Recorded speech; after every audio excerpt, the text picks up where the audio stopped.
राजपाल यादव को cheque bounce मामले में दिल्ली हाई कोर्ट ने तगड़ा झटका दिया है। हाई कोर्ट ने एक्टर की सरेंडर के लिए मांगी गई मोहलत की मांग को ठुकरा दिया और इसे आगे बढ़ाने से इनकार कर दिया है। साथ ही कहा है कि एक्टर को बुधवार शाम 4 बजे तक सरेंडर करना होगा, मतलब राजपाल यादव को जेल जाना ही होगा।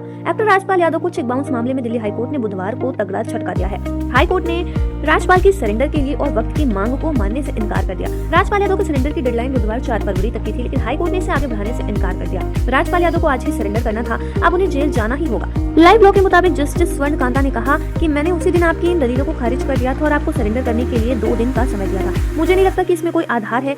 आपको एक निश्चित दिन सरेंडर करना था, लेकिन आपको 2 दिन का समय इसलिए दिया क्योंकि आपने कहा था कि आप मुंबई में हैं। आज आपको शाम 4 बजे सरेंडर करना ही होगा। मालूम हो कि राजपाल यादव के वकील ने हाईकोर्ट से कहा था कि एक्टर ने 50 लाख रुपए का इंतजाम कर लिया है और पेमेंट के लिए 1 हफ्ते की मोहलत भी मांगी थी, लेकिन जस्टिस ने मोहलत देने से इनकार कर दिया और कहा था कि इसका कोई ठोस आधार नहीं है। उन्होंने कहा कि राजपाल यादव को पहले ही दिन 2 दिन की मोहलत दी जा चुकी। दरअसल हाईकोर्ट ने 2 फरवरी को राजपाल यादव को आदेश दिया था कि वह 4 फरवरी को सरेंडर कर दे। कोर्ट राजपाल यादव की इस बात के लिए भी निंदा किए थे। उन्होंने बार-बार कोर्ट का भरोसा तोड़ा और हर बार आश्वासन देने के बावजूद पैसों का भुगतान नहीं किया। कोर्ट ने अब केस की अगली सुनवाई की तारीख 5 फरवरी रखी है।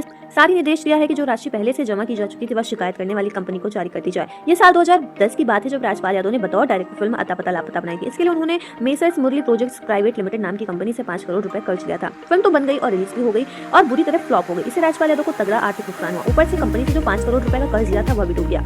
वह उस रकम को कंपनी को वापस नहीं लौटा पाए। कंपनी ने फिर राजपाल यादव के खिलाफ केस दर्ज कर दिया और आरोप लगाया कि एक्टर ने भुगतान के लिए जो भी चेक दिए वो वापस हो गए। इस कारण राजपाल यादव के खिलाफ सेक्शन 138 के तहत केस दर्ज किया गया। इस मामले में पहले राजपाल यादव को 6 महीने की सजा सुनाई गई थी, लेकिन हाईकोर्ट ने बाद में सजा को कैंसिल कर दिया था ताकि शिकायतकर्ता कंपनी और राजपाल यादव आपस में समझौता कर सके। लेकिन समय सीमा बढ़ चुकी और राजपाल यादव समझौता नहीं कर पाए। वो कंपनी से ली रकम लौटा नहीं सके। ऐसे में हाईकोर्ट ने कहा कि बार-बार आश्वासन देना और फिर भरोसा तोड़ना बिल्कुल भी स्वीकार्य नहीं है और अब उन्हें मोहलत नहीं ली जाएगी, सीधे जेल होगी।